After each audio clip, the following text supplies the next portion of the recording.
Eu sou Salete Rego Barros, presidente da Rede de Associados Letras e Artes e autora do projeto Semear Letras e Artes. Para apresentar a vocês um projeto tão especial como o Semear, escolhi como cenário o local onde viveu uma das mais representativas figuras da cultura brasileira contemporânea, a do escritor, professor, poeta, dramaturgo e artista plástico Ariano Suassuna. E para nossa imensa alegria, esta casa fica no Recife, no bairro de Casa Forte. Foi respirando este mesmo ar que Ariano aqui passou a maior parte de uma vida inteiramente dedicada à arte, que tão bem expressa seus sentimentos mais profundos e a sua humanidade. E foi através de sua produção artística que ele se tornou imortal. É bem assim, o artista não morre nunca, porque a sua energia, mesmo após a morte de seu corpo, permanece em cada detalhe de sua obra. Durante as videoaulas disponibilizadas em nossa plataforma, sua sobrinha, a professora Flávia Suassuna, e a professora Conceição Rodrigues irão contextualizar não apenas a obra de Ariano, mas também a de outros autores nos movimentos artísticos que caracterizam cada período da nossa história. As aulas são preciosas e se apresentam como uma grande oportunidade para o desenvolvimento intelectual de cada um de vocês. Trata-se de uma experiência com potencial para formar cidadãos com capacidade de ler o mundo através do olhar crítico dos bons autores, para entender a dinâmica histórica e suas influências na produção artística através dos tempos, e para fazer com que todos gostem de ler a partir da compreensão do que está sendo lido. Esta é uma oportunidade com grandes possibilidades na formação de bons leitores e de descobertas de talentos, com impacto na geração de emprego e renda, assim como no desenvolvimento social do estado de Pernambuco de uma forma geral.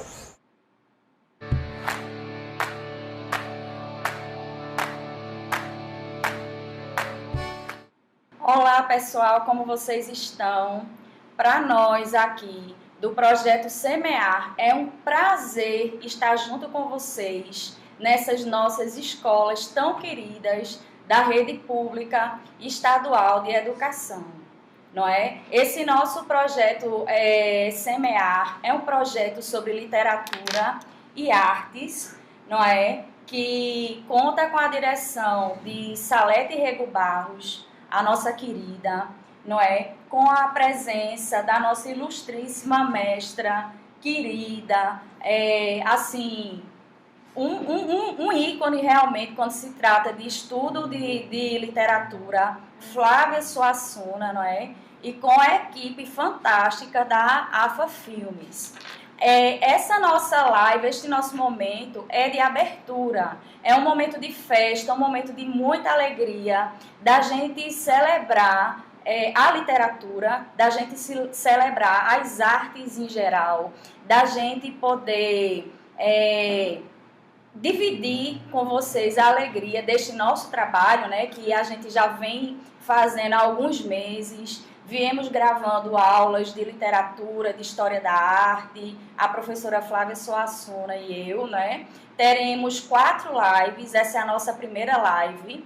Hoje vamos falar um pouquinho do que seria literatura, se literatura é um direito, por que estudar literatura, por que estudar arte, qual a importância disso, não só para o estudante, mas para o cidadão em geral, para a comunidade escolar, para a comunidade, para as pessoas, para o cidadão. Qual é a importância de estudar literatura? Será que literatura é um direito? Pessoal, vocês aí, estudantes que estão ouvindo nós falarmos, vão já comentando aí, vocês acham que literatura é um direito ou não é um direito? Será que literatura é um direito? Assim como a gente tem o direito de ir à escola, de estudar, de ter acesso ao alimento, à saúde, à educação, será que literatura também é um direito? Vão comentando aí.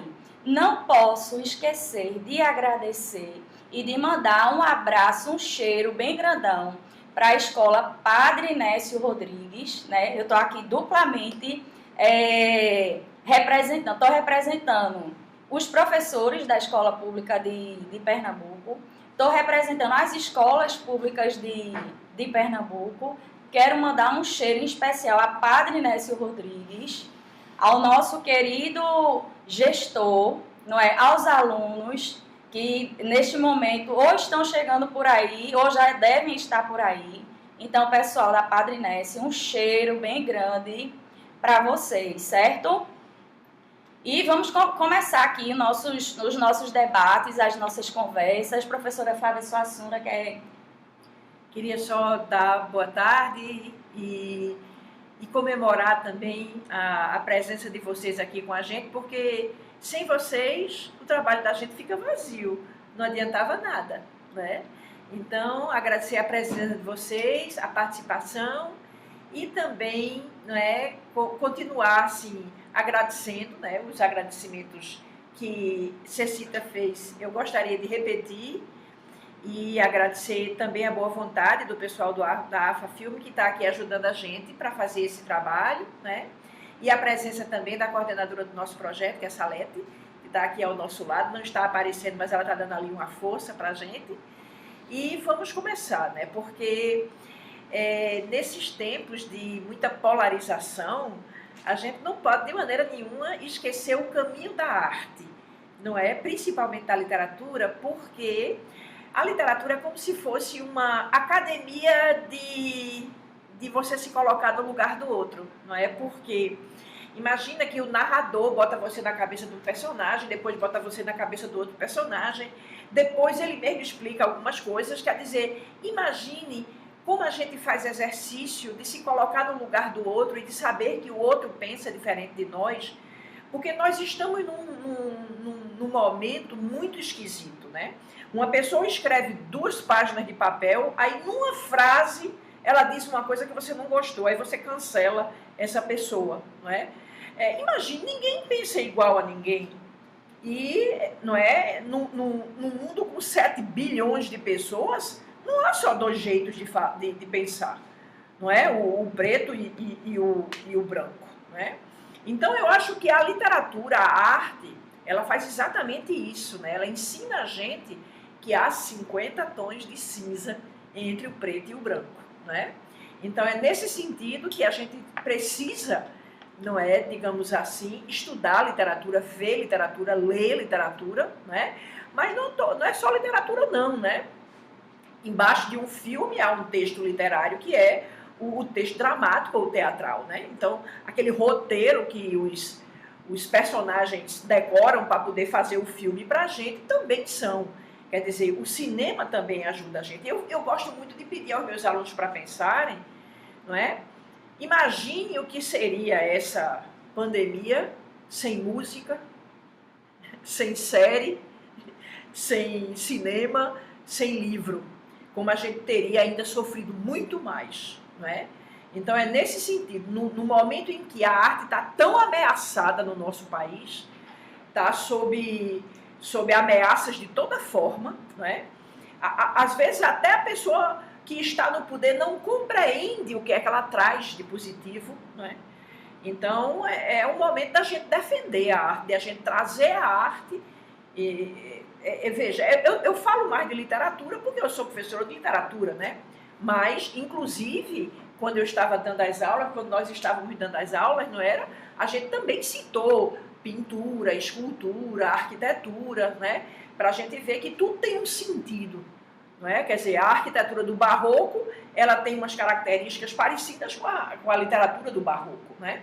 Então, toda essa história da literatura a gente passeou e a gente viu como é importante. Outra coisa que a gente precisa pensar é o seguinte, é porque a gente às vezes precisa dizer assim, tem coisas que são essenciais e coisas que são supérfluas. Porque a primeira coisa que a gente pensa é que arte é uma coisa supérflua, é a primeira coisa. E aí você pensa assim, joia é uma coisa supérflua. Né? Mas, por exemplo, esse colarzinho aqui, eu comprei com o meu primeiro salário. E eu não tiro ele do meu pescoço desde então. Faz muitos anos já. Então, se alguém me roubasse esse colar, eu ia achar muito ruim, não é? Porque ele já faz parte do meu pescoço, eu acho. Então, veja como é difícil você fazer uma lista do que é essencial e do que é supérfluo. Porque a joia seria uma coisa que você botaria supérflua, né? Mas, por exemplo, para aparecer aqui, eu pus alguma maquilagem. Não é? Aí é supérfluo ou é necessário? Porque a gente precisa se ajeitar para poder sair na televisão, né? Para sair né? Então a joia também, né? Pergunte a um dermato qual é a diferença entre tratamento e estética para cuidar da pele. Provavelmente ele vai ter muita dificuldade de responder isso. Então a arte, ela entra aí, nessa dificuldade que todo mundo tem de separar o que é supérfluo do que é. Agora, umas coisas elas são realmente supérfluas, não é? Mas outras não. Não é? Outras não. A lista não é fácil de fazer. Então, é essa discussão que a gente vai ter hoje, tá certo? Maravilhoso. Para que serve a arte, né? E por que a arte tem que ser um direito? Eu acho que tem que ser um direito, né? Porque se eu acho que é importante para mim, eu vou morrer lutando para que outras pessoas também tenham acesso a isso, não é? Então, eu acho que é um direito. Né? Perfeito, professora Flávia. Inclusive, nesse material que nós vamos ver já, gente, lembrando que a gente está ao vivo, vão colocando aí se vocês acham que a literatura é um direito ou não. Vamos ver um material do mestre Antônio Cândido, que ele fala do direito à literatura. Vão colocando aí se vocês acham que a arte e a literatura é um direito.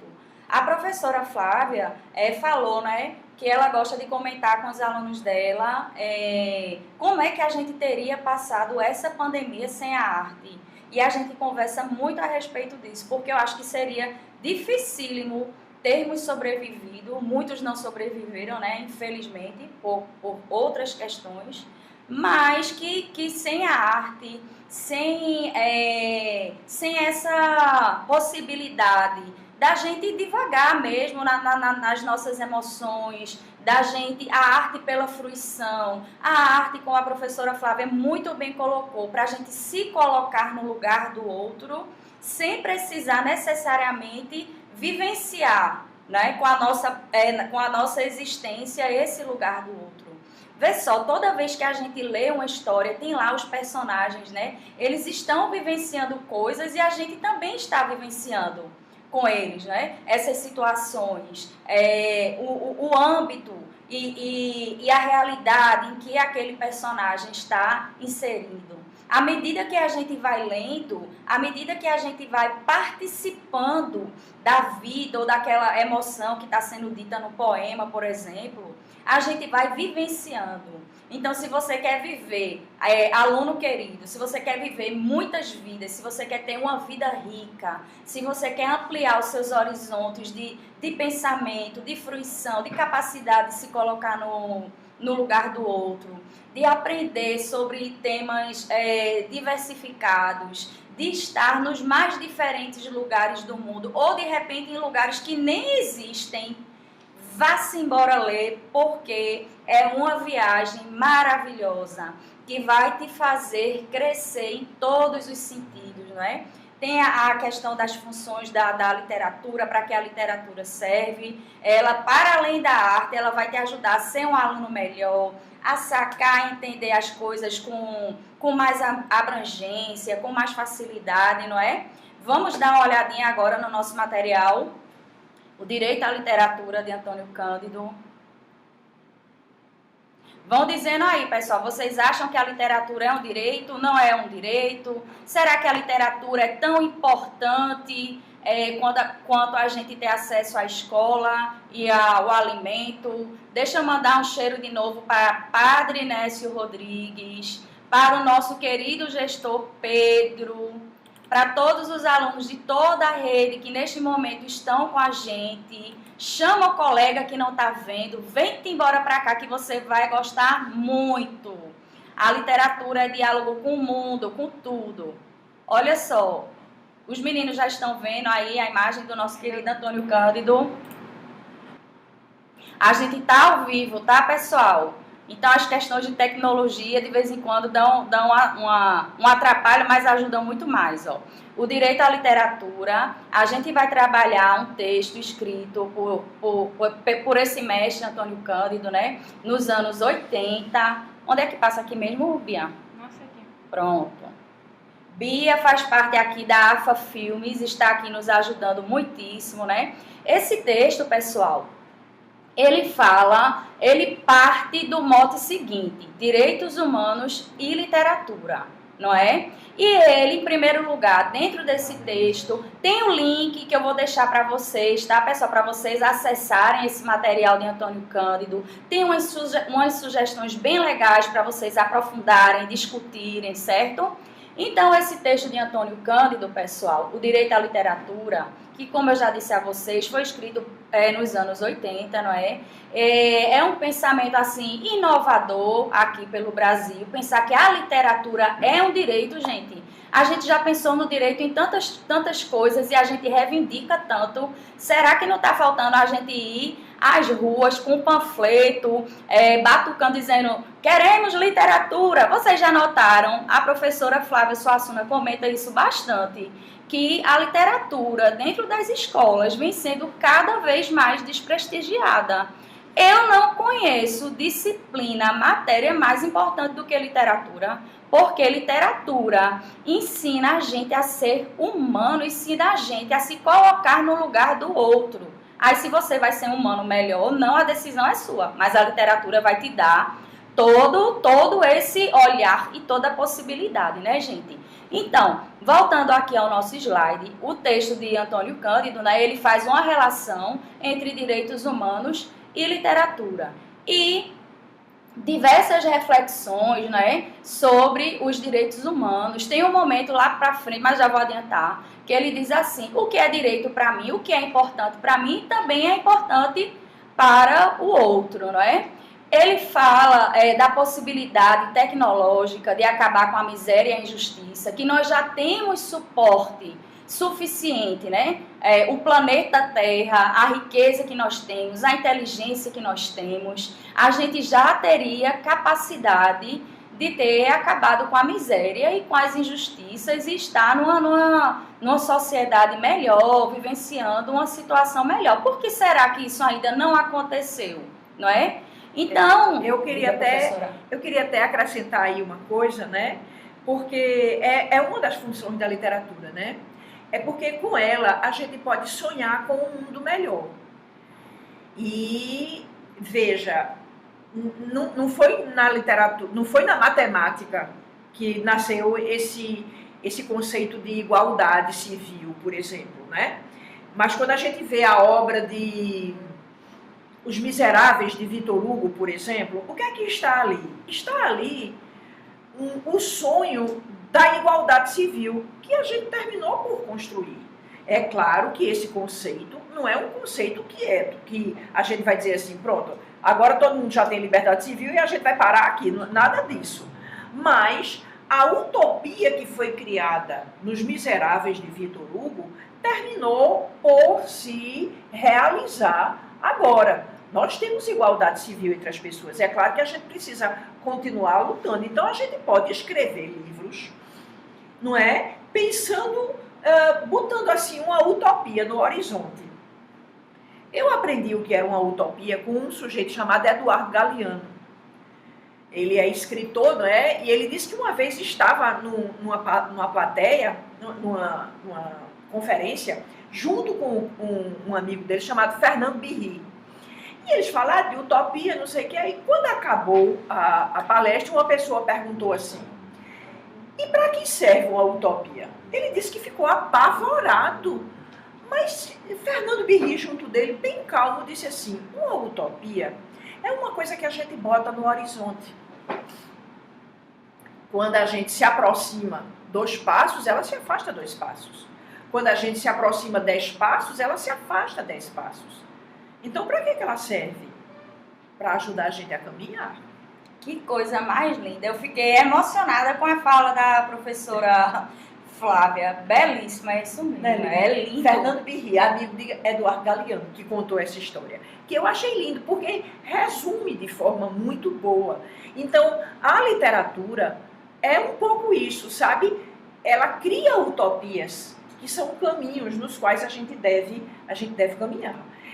Veja, nós estamos na nossa sociedade agora de um jeito, não é? Silvio Almeida, que é um estudioso maravilhoso, rapaz jovem, não é? Ele escreveu um livro aqui no Brasil, chamado Racismo Estrutural. E eu sou seguidora do canal dele do YouTube. E ele disse uma coisa que está me ajudando muito a pensar. Ele diz assim, a gente precisa tirar a nossa libido, a nossa energia do problema e botar na solução. Então a gente precisa começar a criar utopias, a criar sonhos, a criar um futuro melhor, não é? E, olha, a literatura é perfeita para isso. Agora, eu até fiz um poema sobre isso. Essa história de dizer que o passado determina o futuro, não. Porque no meio tem o presente e o presente tem o desejo. E tem a possibilidade da gente transformar. Digamos assim, veja, o passado constrói um pouco o futuro, mas não determina a existência do futuro. Então, o presente a gente tem que lutar, a gente tem que escrever, a gente tem que pensar, a gente tem que falar, porque é pelas palavras que a gente resolve. Até a situação mais perigosa de violência, a gente resolve com a palavra da lei. Então, é muito importante que a gente compreenda que quando correm palavras, o sangue não corre. Então, viva a literatura que é feita de palavras, não é? Então, a primeira função da literatura que eu estou levantando aqui é exatamente essa invenção desse futuro, essa invenção dessa utopia que nos ajuda a caminhar coletivamente, né? Olha aí, gente, para além do que a professora Flávia falou, da questão da utopia, né? E do horizonte. A gente vai dar 10 passos, o horizonte vai à frente mais 10 passos e a gente continua perseguindo porque é necessário. Faulkner dizia que a literatura ela tem uma função assim de clarear as coisas e de nos mostrar o que está ao redor de nós. Ele diz que é como você acender um fósforo na escuridão. Você não vai conseguir iluminar aquela escuridão, mas a partir daquela pequena iluminaçãozinha, você vai ver a escuridão que está ao redor. Então, a literatura, além de mostrar o que não está tão bom, o que não está legal, o que é que a gente deve tentar melhorar, não é? Ela ainda é esse horizonte a ser perseguido. Então, imagina a importância da literatura na vida de todos nós, não só dos estudantes, do cidadão comum também, não é? Já que ela nos dá toda essa perspectiva. E nesse momento, pessoal, a gente está no nosso quarto asteriscozinho aí do nosso primeiro slide, falando dessa perspectiva esperançosa, não é? Ao mesmo tempo em que a gente fala dessa perspectiva esperançosa, em outros momentos no texto, ele fala, a gente teria esse poder de melhorar as coisas, não é? Mas a gente também tem a capacidade de acabar com toda a vida humana.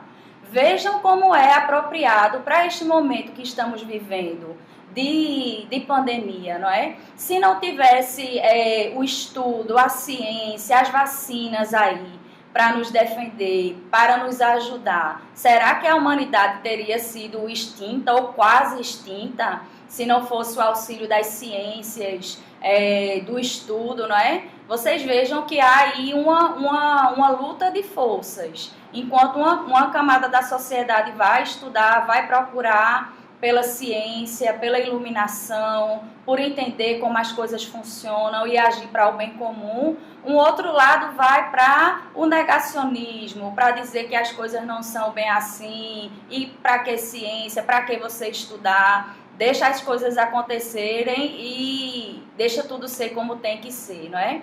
Então, a gente vê como é importante esse acesso à informação, acesso às tecnologias, não é? E que essas tecnologias e a ciência que nos são tão benéficas também podem ser maléficas. Vejam aí as bombas, a bomba de Hiroshima e Nagasaki, por exemplo. São descobertas científicas, são coisas feitas por estudiosos, por pessoas que dedicaram a vida aí a esses estudos e foram usadas com um propósito maléfico.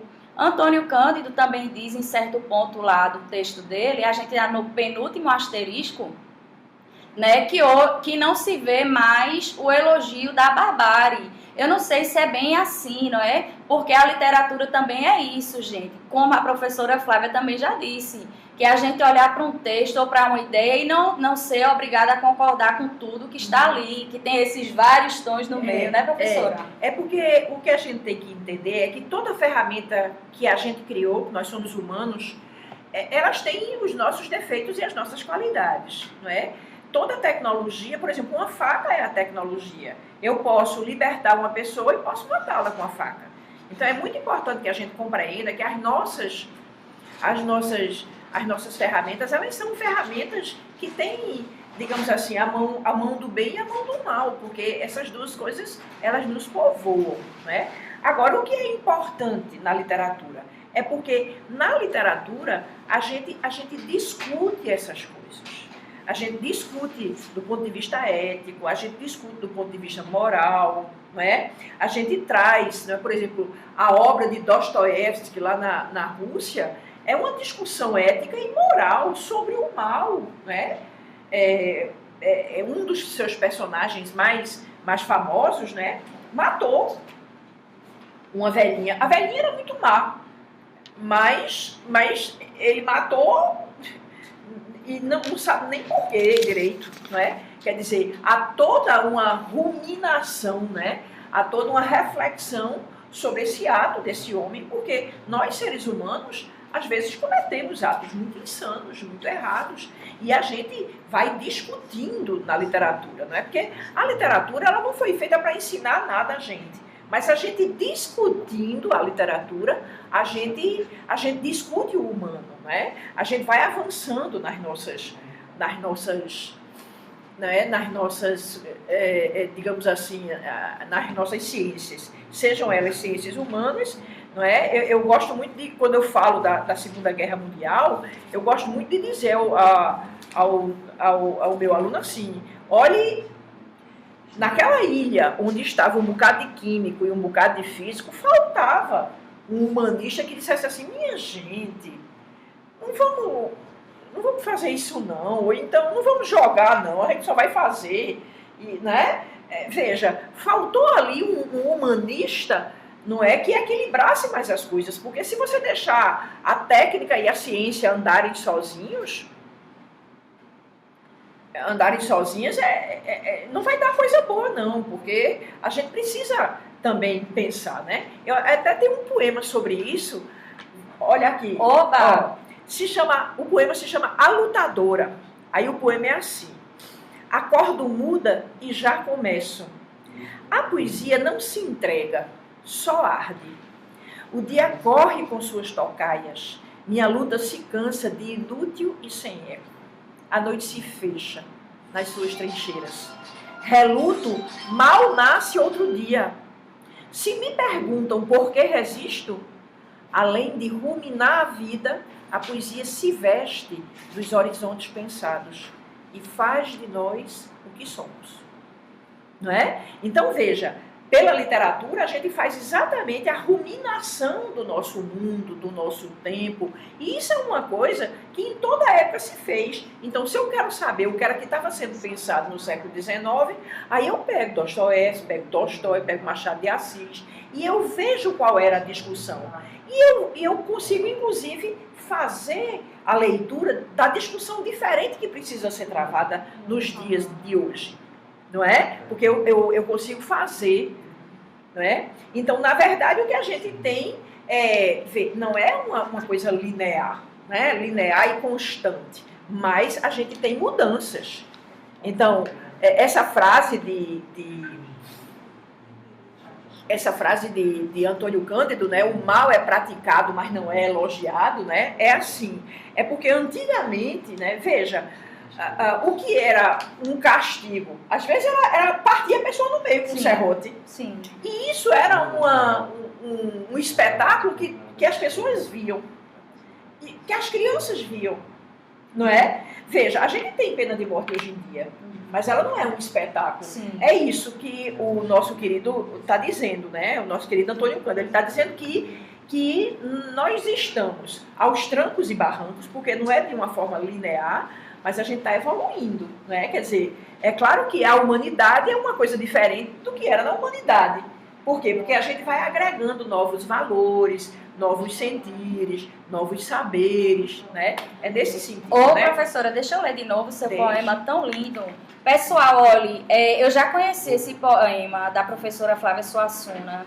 Ela tem um blog, tem no Instagram, @FláviaSuassuna, sigam lá. Tem poemas belíssimos, certo? Eu vou reler. A Lutadora. Acordo muda e já começo. A poesia não se entrega, só arde. O dia corre com suas tocaias. Minha luta se canta, de inútil e sem eco. A noite se fecha nas suas trincheiras. Reluto, mal nasce outro dia. Se me perguntam por que resisto, além de ruminar a vida, a poesia se veste nos horizontes pensados e faz de nós o que somos. Não é lindo, minha gente? É lindo, belíssimo. Quando a professora falou em Dostoiévski, eu me lembrei de Camus, que tem lá aquele personagem principal em O Estrangeiro. É uma história, pessoal, em que o cara, ele mata a mãe dele e vai seguindo a vida dele normalmente, como se nada tivesse acontecido. E não consegue sentir culpa, nem dor, nem saudade. Ele está meio ali anestesiado das coisas, não é? Então a literatura serve também para isso, para a gente não ficar anestesiado com o que está acontecendo e não deixar de sentir. Quando a gente deixa de sentir, quando a gente perde a capacidade de se colocar no outro, quando a gente perde a capacidade de que o poema fala, de ruminar as coisas. Gente, quando a gente lê, não é só naquele momento de fruição que a gente está pensando, não é? Um livro, um bom livro, uma boa escrita realmente, ela depois vai ruminar em você, você vai remoer aquela história, você vai repensar, você vai ver uma situação acontecendo e vai fazer a ligação entre a situação e a obra que você leu, não é? Então, é importantíssimo. Vamos seguir aqui nos nossos slides. Eu tenho um filho que é engenheiro e ele me contou uma vez uma história, né, que eu gosto muito de contar, porque eu acho que ilustra a história, né? Ele disse assim: eu estudei a minha vida inteira a escravidão. Mas quando eu vi 12 anos de escravidão, eu compreendi perfeitamente o absurdo da escravidão. Ele disse, não foi a aula de história que me ensinou, não é? Por quê? Porque ele se identificou com o personagem. Ele viu como o processo é arbitrário, quer dizer, se acontece com uma pessoa, pode acontecer comigo, não é? Então, é nesse sentido, né, de que a literatura, ela amplia, porque ela não faz a gente pensar só, ela faz a gente sentir também, né? Então, é como se a gente experimentasse a realidade do outro, né? Pessoal, vão comentando aí, viu? Alunos vão dizendo, queridos estudantes, se vocês acham que a literatura é um direito ou não. Se ela é um direito, vocês acham que vocês estão tendo acesso suficiente a esse direito? Será que a literatura precisa ser mais reivindicada nas escolas? Será que o que a gente está vendo em literatura nas escolas é o suficiente? Posso, inclusive, fazer outra pergunta. Se a escola não está dando o suficiente, eu posso pescar coisas na internet. Existem milhares de blogs orais no YouTube, que são pessoas que conversam com a gente sobre livros, não é? Quer dizer, se a escola está falhando, então eu posso buscar isso, se eu entender como isso é importante. É isso que a gente está falando aqui. Quer dizer, a gente está tentando fazer com que você também busque seus caminhos. Há muita coisa boa na internet, né?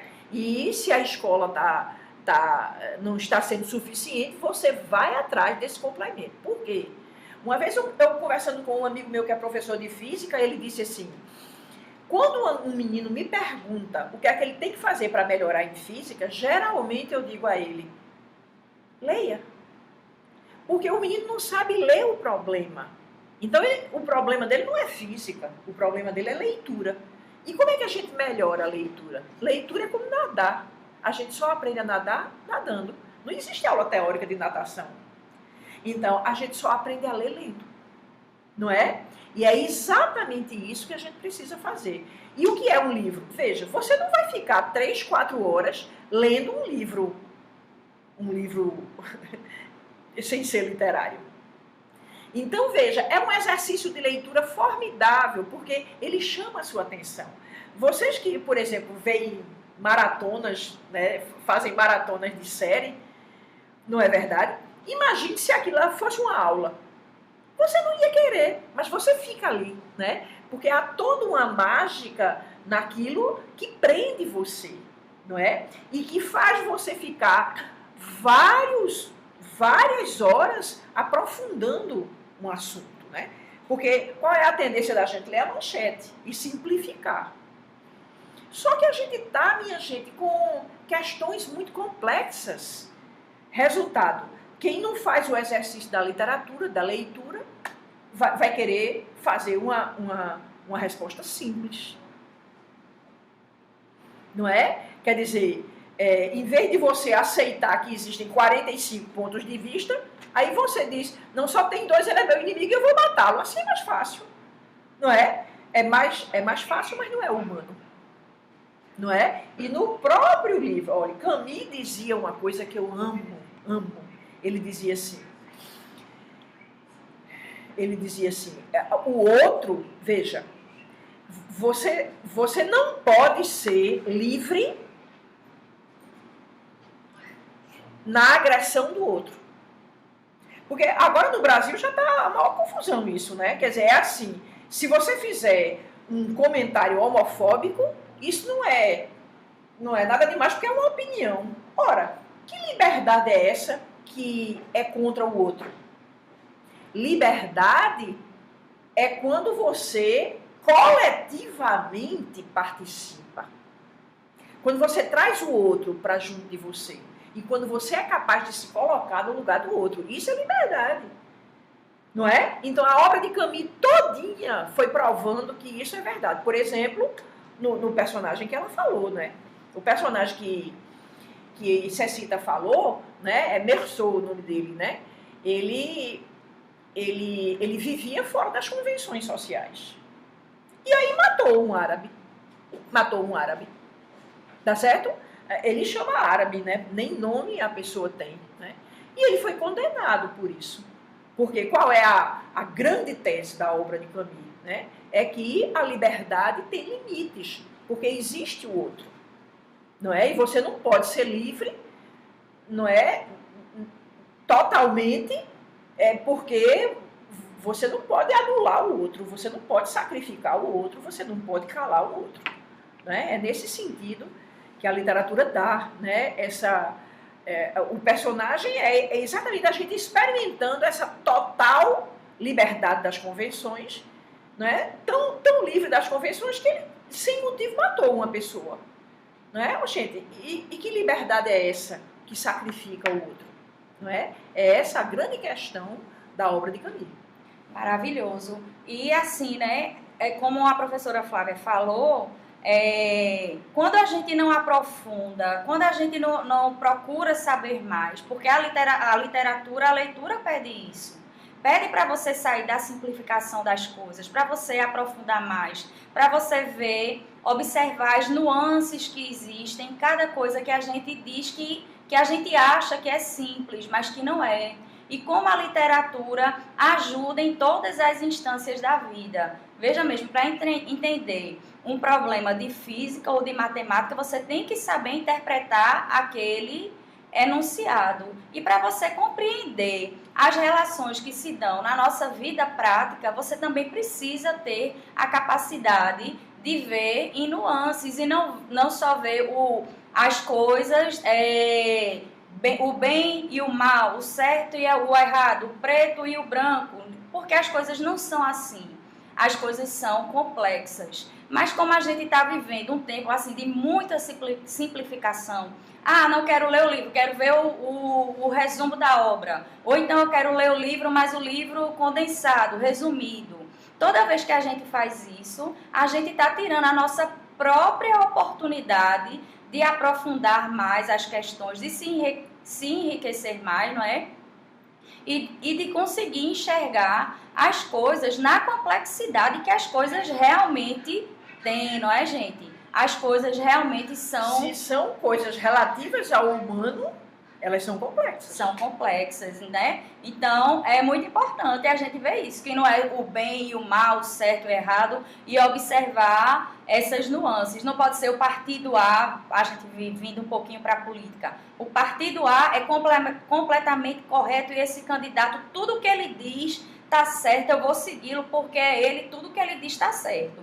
Já o candidato de oposição, tudo que ele diz é errado, eu detesto ele, e tudo que ele diz também, ali não tem nada certo, ali não tem nada que eu possa considerar, ali não tem nada que eu possa pegar, mesmo que eu ache errado, mas para entender o porquê que eu acho errado, a gente precisa aprofundar.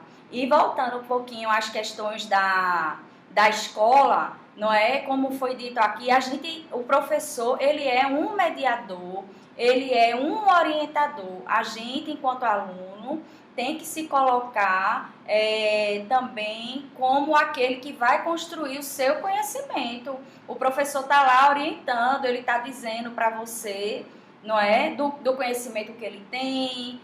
O professor não é o dono da verdade, não é? Mas ele é ali um orientador. E é legal quando você vê daquilo que o professor está dizendo, o que te interessa mais, e você procurar dentro da literatura aquele tipo de literatura que você achar que é legal, que é gostoso, que o assunto te interessa, não é? E quando você fizer isso, pessoal, você vai estar aprendendo, ampliando seus horizontes de uma maneira super legal, não é? O menino que lê Harry Potter. Ai, meu Deus, tudo é melhor. Uma vez, lá no lugar onde eu trabalho, tem uma coisa assim, que uma moça passa às vezes e faz uma pergunta a gente, assim, no meio do pátio. E aí a gente responde, e aí uma resposta que eu dei, bombou na internet, foi o maior sucesso. Porque ela perguntou assim, o que é aprender? Né? E aí eu disse assim, quem teve já uma real experiência de aprendizado sabe que não é o professor que ensina. Veja, na verdade o professor está dizendo ali e há 50 ou 60 percepções diferentes do que ele está dizendo. Porque a gente pega aquela informação nova e a gente tem que atrelar com uma informação que a gente tem. Por exemplo, o professor de literatura diz uma coisa e você diz assim, entendi aquilo que o professor de história disse. Eita, entendi o que foi que o professor de geografia disse. Então, na verdade, o aprendizado é essa relação que você constrói. Não é a informação que o professor passa. É essa conexão que você faz com outros conhecimentos. É a tal da transdisciplinaridade, interdisciplinaridade. É isso que é aprender, não é? Quer dizer, só quem não teve uma experiência real de aprendizado pensa que um professor é capaz de fazer a cabeça do aluno, não é? Então, o que é ler um livro? É você, alargar as avenidas de sua percepção, de sua compreensão dos fenômenos humanos. Percebe? É muito importante isso, porque você vai alargando e aí você vai conseguindo fazer, não é, mais conexões. A literatura é mágica nisso. Por quê? Porque ela é o cimento das humanas. Lendo o livro você aprende sociologia, filosofia, geografia, humana e geografia física, não é? Você aprende português, você aprende 1 milhão de coisas na hora que você está lendo. E você nem percebe. Raciocínio lógico até. E você nem percebe, aquilo você aprende sem fazer nem força. Quando a gente lê um livro do século XIX, que o professor de história vai falar sobre o século XIX, você parece que já sabia algumas coisas do que ele está falando. É isso que é aprender. E a literatura ela é ótima nisso, né? Porque ela é uma espécie de tomada que tem um bocado de fio aí, né? De todas as humanas. É como se fosse aquela matéria que faz a interligação entre as humanas, né? Isso. E aí, veja, você já faz o exercício da interligação na hora que você está lendo. Nada disso você percebe, mas é por aí. É por isso, eu acho, que a literatura é tirada da escola, é considerada sem importância. É porque ela é importante demais. Não é para a liberdade do pensamento. As pessoas têm medo, às vezes, disso. Não é? Aí negam a outra pessoa o conhecimento da literatura e tudo isso de pluralidade que ela traz. Não é? Perfeito. E como é que as artes são uma ferramenta fantástica para essa aquisição do nosso conhecimento, para a construção do conhecimento, não é? A professora Flávia falou dos 12 anos de escravidão, né, o nome? Uhum. Aí eu me lembrei da lista de Schindler e de como eu adorava ver os assuntos de Segunda Guerra Mundial, vendo documentários, lendo mesmo no livro de história, estudando o que o professor indicava, mas que quando eu assisti o filme A Lista de Schindler, eu tive assim a capacidade de observar aquela guerra, aquele massacre, aquela vergonha humana nossa, eterna, sob tantas perspectivas, e como aquilo ali é uma ferramenta fantástica para o professor e para o aluno. Então, gente, a importância da arte também como ferramenta pedagógica é fundamental, é indispensável. Por isso que esse nosso projeto é tão bacana, esse projeto Semear, não é? Porque a gente está trazendo, está fazendo essas conexões das escolas, da educação, com essa matéria no sentido mais amplo, que importa e que significa tanto, que é a literatura. Vamos prosseguir aqui nos nossos slides. Enquanto isso, pessoal, mandem aí seus comentários, digam o que vocês estão achando, vão convidando os colegas, não é? Para se juntar aqui a nós, mandando os comentários. Quem quiser me encontrar, procure no Instagram Cecita Rodrigues, @Cecita Rodrigues. Quem quiser conhecer mais da professora Flávia, @Flávia Suassuna, tem lá o blog com os poemas maravilhosos.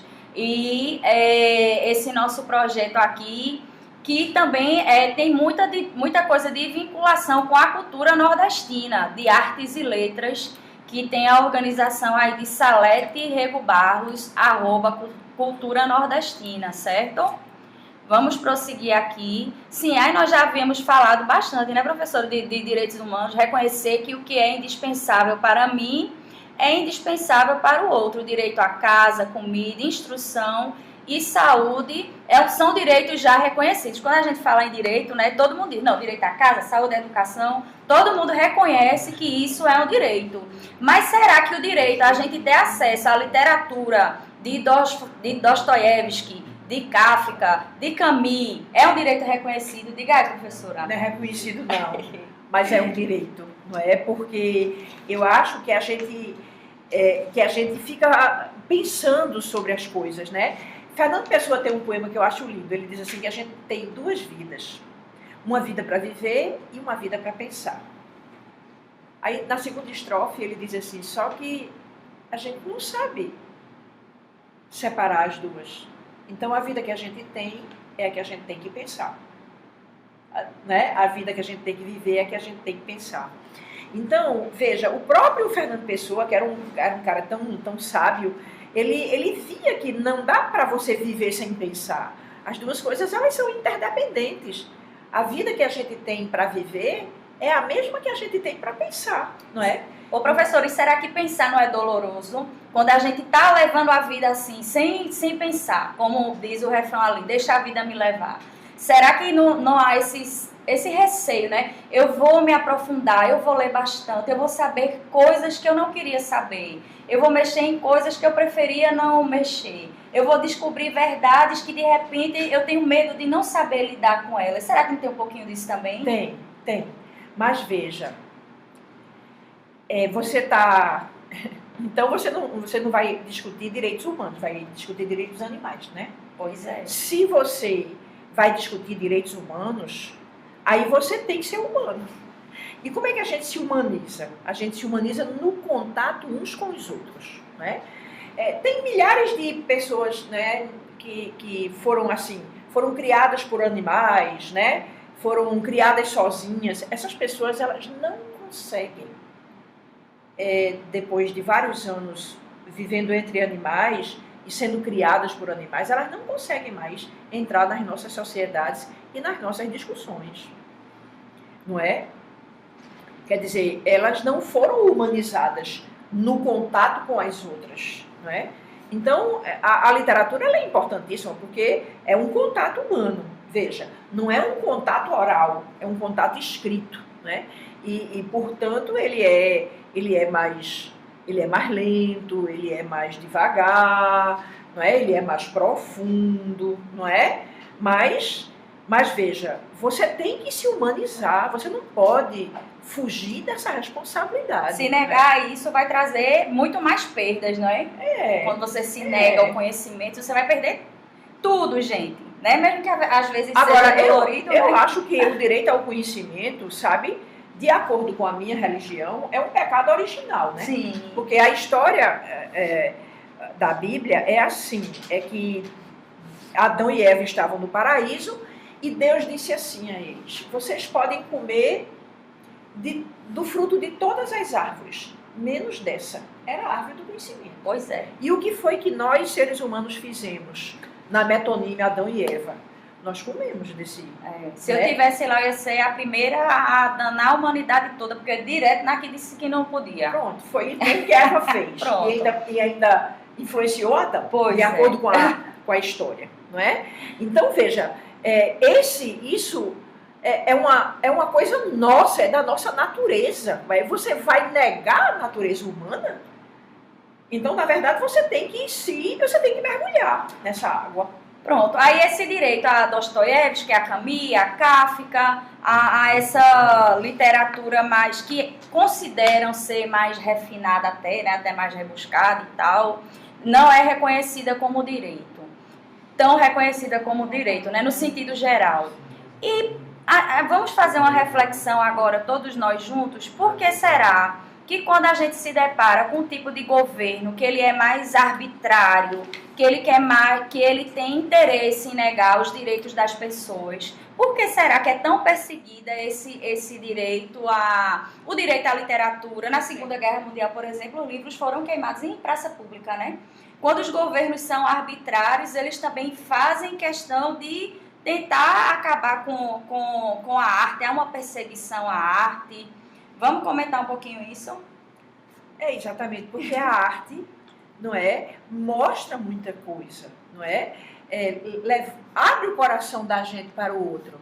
E veja, se você quer fazer a guerra, se você quer fazer a guerra, você tem que transformar as pessoas em monstros, em coisas, em bichos, não é? Então, lógico que a primeira coisa que você vai ter que fazer, vai ter que ser calar a arte, silenciar a arte. Né? Porque a arte, ela tem esse papel, né, de ir humanizando as pessoas, né? Veja, só que esse papel, na verdade, assim, é como o papel do professor, né? O professor diz uma coisa, mas a sua humanidade, o seu nível de humanidade é você que constrói, não é? Então, a arte é apenas um ponto de partida, mas você tem que... São escolhas subjetivas. Qual é o caminho que você vai escolher, não é? Veja, a essa altura do calendário, a gente está dando a animais, às vezes, direito que certos humanos não têm. Aí você vai ficar parado no lugar do animal, que a gente já está tão avançado nessas discussões, não é? E a gente ainda não consegue, digamos assim, essas desigualdades entre nós, econômicas e sociais, a gente não consegue resolver, não é? E aí você quer parar de discutir isso, porque a gente precisa, quando essas desigualdades estão grandes, a gente precisa discutir mais, não é? E veja, não é discutir atirando, não é matando, não, é discutir com as palavras, não é? A gente precisa discutir a solução, a gente precisa discutir os caminhos, a gente precisa construir utopias, a gente precisa construir planos coletivos, não é? Porque uma coisa é a individualidade, uma coisa é o individualismo, é você querer ser, eu quero ganhar 40 mil por mês, e o resto do país que se dane, aí você cria um país para 10% da população, aí veja, 10% da população fica com medo do resto, e o resto fica com raiva do... Que país é esse? Cheio de muro. Não é? A gente precisa construir pontes. E como é que a gente constrói pontes? Não é? Não é só engenheiro que constrói pontes. Se eu estou aqui construindo um diálogo com Cecita, não é? Tentando construir um diálogo com vocês, isso é uma ponte, é uma tentativa, não é? De construir compreensão. Uma vez eu escrevi um texto que era assim, eu dizia assim, eu penso num mundo onde as pessoas se compreendem. Quando um fala, o outro compreende, mesmo no escuro, eu disse no poema, né? Então, esses sonhos, a gente não pode desistir deles.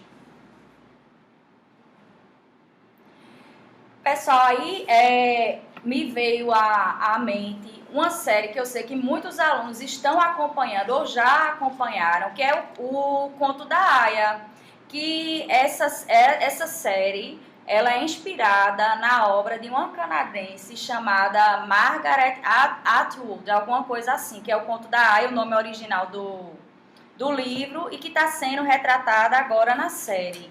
E que é vivida naquela obra, né? Uma sociedade em que o livro não pode entrar, as pessoas não podem ler, a mulher não tem direito a tocar no livro, nem que seja o livro sagrado deles, só os homens têm direito à leitura. Inclusive tem uma personagem lá que ela transgrediu a essa regra de não poder ler. Ela leu e quando souber ela teve o dedo mindinho arrancado, e isso porque ela era considerada uma mulher nobre dentro daquela sociedade, né, gente? Então, ali é uma representação de como o conhecimento é importante, de como a literatura é importante, de como isso é uma ferramenta para a nossa humanização, para o nosso pensamento, para a gente não ser subjugado, enganado, né? E... Sim, perdeu o dedo mindinho, né? Você não tinha feito a pergunta a mim, né? Sim. A pergunta que ela fez foi o seguinte: às vezes não é difícil pensar, às vezes a gente tem que perder o dedo mindinho, né? Pois é. E ganhar outras coisas mais importantes do que o dedo mindinho. Pois é, ela perdeu o dedo mindinho, mas a partir dali houve meio que uma revolução, porque outras mulheres souberam que ela perdeu esse dedo mindinho, outras se organizaram. Houve ali uma espécie de revolução a partir desse acontecimento e de outros, né? Porque pessoas assim como Eva, não é, nessa representação judaico-cristã, ousaram ir atrás desse conhecimento, né? Historicamente, a gente reconhece que esse conhecimento, pelas pessoas que estão no poder, eles sabem o quanto isso é importante. Eles entendem o quanto é perigoso que as pessoas tenham acesso a esse conhecimento, que as pessoas saibam das coisas, que as pessoas saibam quais são os seus direitos, que as pessoas reivindiquem o que lhes é devido, né? Que as pessoas procurem viver com mais igualdade e menos injustiça. Eu não estou dizendo que a literatura vai proporcionar isso, não, mas que seria uma possibilidade, né? Se a gente considerasse essa utopia, né, professora, que vai atrás, quem sabe isso não aconteceria, não é? Mas a importância desse conhecimento, desse acesso à literatura e das artes em gerais, e das artes em maneira geral, né? Porque são ferramentas de humanização, realmente, né? Da gente entender que a gente não é bicho, que não pode ser só o básico do básico. Tem até aqui no nosso material, nos nossos slides, uma fala de Titãs que diz assim: a gente não quer só comida, a gente quer comida, diversão e arte, não é? É um ato de rebeldia você dizer isso. Tem um outro pensador... Ou de resistência, né? Ou de resistência, como seu poema, não é? E um outro pensador, ele também diz assim, eu esqueci o nome dele, já passo para vocês, que o conhecimento é mais importante do que o pão. Será, gente? Eu acho que, assim, que as duas coisas são importantes, porque também de bucho vazio ninguém pensa, né, gente? Mas que o conhecimento é muito importante, ele é. Até porque ele garante um pouco mais o pão, O pão é, com certeza. Vamos dar mais uma olhadinha aqui no nosso material. Enquanto isso, pessoal, vão mandando aí os comentários. Tem alguma pergunta? A equipe da gente vai dar uma olhadinha aqui se tem alguma pergunta pra gente.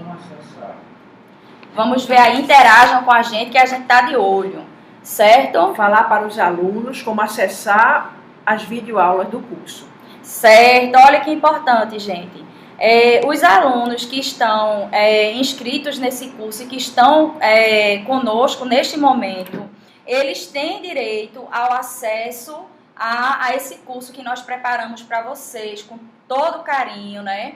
A gente veio discutindo arte e literatura desde o descobrimento do Brasil até os dias atuais em arte e literatura. Então, gente, vocês devem acessar o site da Cultura Nordestina, que é o www.culturanordestina.com.br/, aí, gente, semear, certo? Vou repetir. www.culturanordestina.com.br/semear, ok, pessoal? Sim, vamos retomar aqui. Não é dessa importância do conhecimento e do pão, como a professora Flávia Suassuna disse aqui. O conhecimento vai te dar até mais possibilidades de você ter mais pão, ou de você ter pelo menos um pãozinho melhor, pão mínimo. Pão mínimo, será que vocês se conformam, gente, com pão mínimo? Pensem aí. Aí vamos dar uma olhada em bens compreensíveis e bens incompreensíveis, que já foi até aqui falado, né? Que esses bens incompreensíveis são aqueles que promovem a sobrevivência física e a integridade espiritual, né? O alimento, casa, roupa, aqueles bens que no pensamento comum são fundamentais para a nossa sobrevivência, não é? E os bens compreensíveis são aqueles que não seriam tão, seriam supérfluos, não são necessários para a nossa sobrevivência. Flávia até falou do colarzinho dela, não seria para ela algo supérfluo, tem todo um valor ali, né? Tem todo um significado, não é? A gente pensa a literatura de que lugar, gente? Será que ela é esse bem, ela é um bem fundamental ou não? Vamos colocar assim, simplificando. É fundamental, é um direito, não é um direito? Certo? Aqui foi Nelson Rodrigues, ó. A liberdade é mais importante que o pão. Comentem. A fala de Titãs, não é? Daquela banda Titãs, não sei se vocês conhecem, uma banda que esteve no auge entre os anos 80 e 90. A gente não quer só comida, a gente quer comida, diversão e arte. Não existe exemplo maior do que esta pandemia para mostrar para nós todos, né, como teria sido difícil sobreviver a esses dias em que ficamos enclausurados dentro de casa. Será que a gente teria tido condições emocionais de estar aqui nesse momento sem ter enlouquecido, sem ver um filme, sem assistir uma série, sem ler um poema, sem ouvir música? Quem é que conseguiria ter passado por tudo isso sem ter a arte, não é? Certo. Então, vamos continuar aqui. Antônio Cândido diz o seguinte, acompanha aí, pessoal. Ao se pensar no futuro dos homens, todas as perspectivas são negativas com relação ao limite de recursos naturais. Olha os problemas que a gente vivencia, inclusive hoje, muitíssimo, né? E ainda mais agora, como fruto dessa pandemia que ainda estamos vivenciando. A fome, a sede, a doença, a ruína, que já fazem parte do cotidiano dos povos e espreitam todos os outros. Há um profundo desequilíbrio entre o que é realmente necessário à vida e o que se gasta. Por conta das profundas desigualdades, as comodidades não estão ao alcance da maioria que vive alienada dos progressos que seu cotidiano, numa situação de miséria, que converte a existência em experiência trágica. Quer comentar, professora? Quero, né? Quer dizer, a gente precisa conhecer quais são as dificuldades do outro, não é? Por exemplo, a quantidade de susto que a gente tomou quando a gente precisou dar aqui no Brasil um auxílio, e a gente descobriu uma quantidade enorme de pessoas que não tinham CPF, que não tinham documentação, que não tinham conta no banco.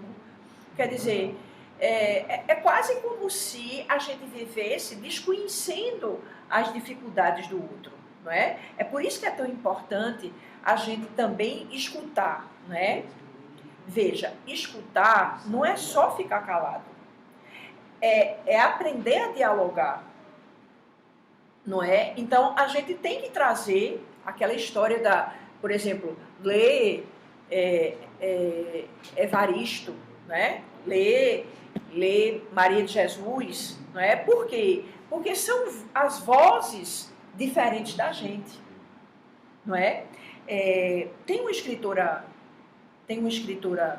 da Nigéria, lá da África, nigeriana, chamada Chimamanda, que ela tem um TED que é uma maravilha, um depoimento que já foi acessado por milhões de pessoas. Esse depoimento, ela diz o seguinte, o nome do depoimento é O Perigo de uma História Única. É quando você só sabe um lado da história. Veja, isso é uma mentira? Não. Mas é uma verdade parcial. Certo? Então, ela dá uns exemplos. Quando ela saiu da África e foi estudar jornalismo nos Estados Unidos, quando ela chegou, a moça que estava no quarto com ela, disse assim, você fala tão bem inglês? Ela disse, inglês é a língua nativa da Nigéria. Então, veja, o que é que ela sabia da África? Provavelmente ela sabia da África, que a África tem zebra, leão, tem girafa, rinoceronte, epidemia, genocídio. Isso é mentira? Não.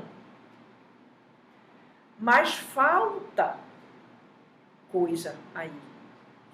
Quem é Chimamanda? Ela era filha de pais professores universitários. Então, também tem isso na África. E ela fala perfeitamente inglês, por quê? Porque a Nigéria foi colonizada pela Inglaterra. Não é?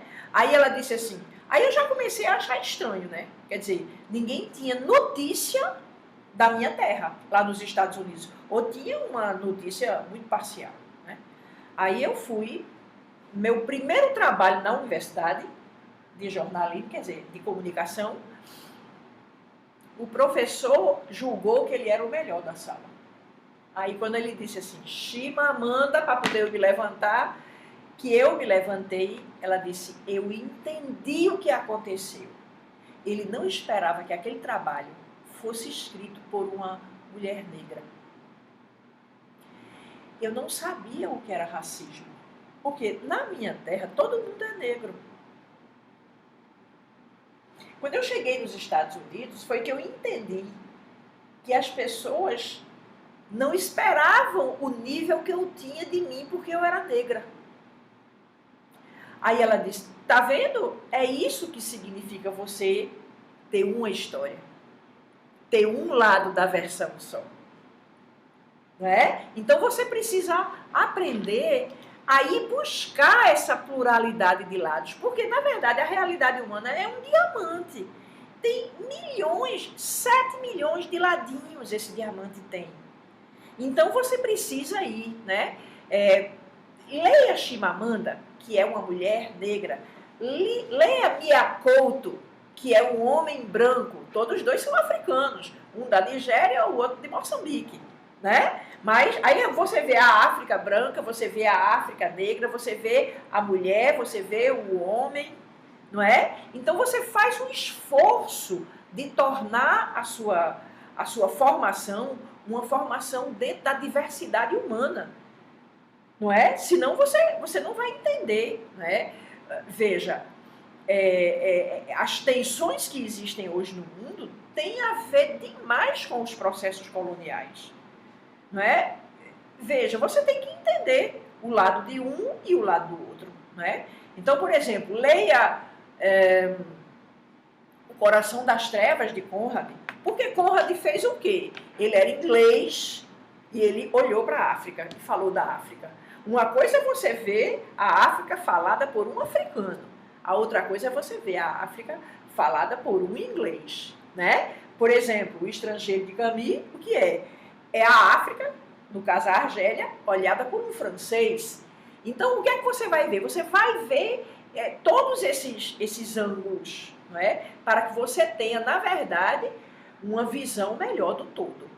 Senão você vai ter, na verdade, preconceito em vez de visão. Fábia, você falando agora, eu estou lembrando tanto de questões muito polêmicas, estão muito em voga, sobre redes sociais, né? Com esse rapaz, esqueci o nome dele, bem jovenzinho, bilionário, né? E a questão é o jogador de voleibol, é? Não, é o que é o dono do Facebook, do Instagram, do WhatsApp. Ele é dono de tudo. Esqueci o nome dele, é famosíssimo. Perdão, pessoal, que sabe. Zuckerberg, né? Alguma coisa, né? Pronto. Esse menino mesmo. Aí está acontecendo uma polêmica gigante. Por quê, gente? Até nas redes sociais. Quando você vai curtindo um determinado tipo de pensamento político, ou uma série, um autor, uma cor, um time de futebol, fica aparecendo na sua linha tudo que é voltado exatamente para o que você gosta. É como se cada pessoa ali nas redes sociais, qualquer que seja, tá, gente, tivesse dentro de uma bolinha. Porque aquilo que você curtiu ou aquilo com o que você simpatiza, aquele sistema criado, não é, por esse rapaz e sua equipe, ele é organizado para que fique aparecendo para você só o que aparentemente você se interessa. Só aparentemente o que você gosta ou o que você odeia. Aí sabe o que é pior? Acontece? O que é pior? Diferente da literatura, você fala dentro de uma caixa de eco. O que é que significa isso? Você fala e as pessoas que falam com você falam a mesma coisa que você fala, né? Acontece isso comigo. Na hora que eu abro meu Facebook, eu vejo a primeira postagem, todas as outras são iguais. Eu faço uma pergunta a vocês. Por que é que uma pessoa se força a dizer uma coisa que já foi dita? Que comunicação é essa? Inclusive, o que você vai comentar já tem a opção. Antes de você digitar a primeira letrinha, já tem lá. Muito bom, gostei, é isso mesmo. Já sai até com coraçãozinho. Sai com tudo, minha gente. Então, a gente tem que observar o que está acontecendo. E, assim, não vejam só o lado político que vocês gostam. Vejam o outro lado também, até para você criticar com base, não é? Não leia só aquele determinado tipo de autor que você gosta, leia outros. Não veja só um lado da história. Saia da bolha. Saia da bolha. A literatura é ótima para isso. E agora tá difícil, viu, Flávia? Porque como isso já já vem tudo prontinho, o que você vai ver, né? Fica limitada a sua visão de mundo. Comentem aí, gente, sobre isso. Já vai aparecer aqui para vocês, não é? O endereço que vocês devem acessar. Embaixo, certo? Já está fixado nos comentários, certo? Eu vou ler aqui mais uma vez, mas já está fixado, né? Então vamos lá, www.culturanordestina.com.br/semear. Para que isso, pessoal? Quando vocês acessarem, vai ter lá pedindo a matrícula do aluno, CPF, alguma coisa nesse sentido. Você vai ter acesso às aulas que nós já gravamos para vocês, tá certo? Não deixem de ver, não deixem de assistir bem direitinho, né? Eu sei que vídeo às vezes é meio cansativo, mas são coisas muito legais. A gente fez uma seleção de autores muito bacanas que, se vocês conhecerem, se vocês lerem, se vocês saírem da bolinha daquilo que vocês acham que é chato ou que não, dê uma olhadinha, abra o coração, sem preconceitos, tem muita coisa legal, muita coisa bacana, não deixem de aproveitar. Cecília, eu quero recitar um poema que eu fiz. Oba. É porque esse caderno aqui, que não está publicado ainda, mas que tem muita coisa no meu blog já, está aí embaixo na descrição, né? É um poema chamado Alerta. Veja como ele é. Presos no labirinto, seguimos cegados pelo eco e pela fúria. Né, pra gente dar muita raiva um do outro, né? Se a pessoa não for da minha bolha, eu fico com ódio, né? Estátuas atiram de posições fixas, sujos de sangue, mapas antigos são ofertados. Mas só é certo que as paredes mudam de lugar. A linha do tiro nos separa e esquarteja, e nos trouxe até aqui. Apenas juntos teceremos o fio que vencerá essa Babel. Então, se a gente continuar brigando dentro das bolhas, não é? Quer dizer, todo mundo numa bolha dizendo a mesma coisa, todo mundo na outra bolha dizendo a mesma coisa, e todo mundo brigando entre as duas bolhas, a gente vai chegar em que lugar? Gente, olha o poder da arte. Tudo que a gente discutiu e falou aqui, vem conversando com vocês, está dito aqui em forma de poema, de uma maneira assim, muito, não seja prazeroso conversar com vocês, o nosso bate-papo aqui tá uma delícia, maravilhoso. Mas vejam como o poder da arte, não é? É extremo, é gigante. Deixa eu ler, professora. Não. Olha, alerta, nós falamos sobre isso, né? Sobre essa divisão, sobre essas bolhas, sobre a visão parcial das coisas, gente. Isso é tão perigoso, não é? E temos aqui a literatura para nos valer, nos defender. Inclusive, deixa eu agradecer aqui a professora Flávia por esse momento. Como as coisas estão, parece que tá tudo muito preciso, muito certo, e o poema cai como uma luva pra gente, ó. Alerta. Presos no labirinto, seguimos cegados pelo eco e pela fúria. Estátuas atiram de posições fixas. Sujos de sangue, mapas antigos são ofertados. Mas só é certo que as paredes mudam de lugar. A linha do tiro nos separa e esquarteja e nos trouxe até aqui. Apenas juntos teceremos o fio que vencerá essa Babel.